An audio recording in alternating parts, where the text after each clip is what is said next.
Hello বন্ধুরা, স্বাগত আমার চ্যানেলে। আর তোমাদের সঙ্গে একটা সুস্বাদু রেসিপি আজকে শেয়ার করতে চলেছি। তো খুব সহজে এটা তৈরি হয়। এটা হচ্ছে, দেখতে পাচ্ছ, এগুলো কচু, মানে মান কচুর যে পাতা আছে, একদম কচি পাতা, সেগুলো বাটা আমি করব, বা ভর্তা অনেকে বলে। বাটা করব।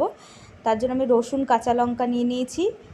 আর নিয়ে নিয়েছি এখানে দেখো কচি কচি একদম পাতাগুলো, মানকুচি যে পাতা, সদ্য উঠেছে যেই পাতাগুলো, সেই পাতা।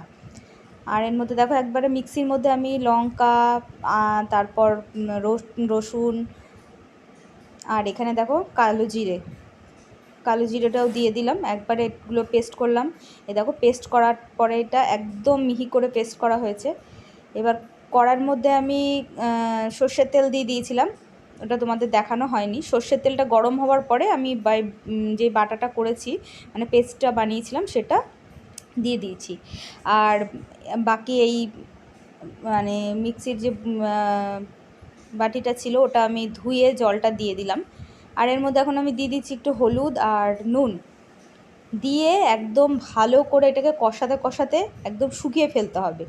মানে এটা দেখছো এখন পাতলা রয়েছে, এটা হয়ে যাবে যখন, এটা পুরো একদম দলা পাকিয়ে যাবে, ততক্ষণ এটাকে পুরো কড়াইতে এরকমভাবে নাড়াচাড়া করে যেতে হবে। আর আমি অল্প একদম পরিমাণে চিনি দিচ্ছি। আমার হাজব্যান্ড একটু মিষ্টি মিষ্টি পছন্দ করে, যারা চাও না তারা দেবে না।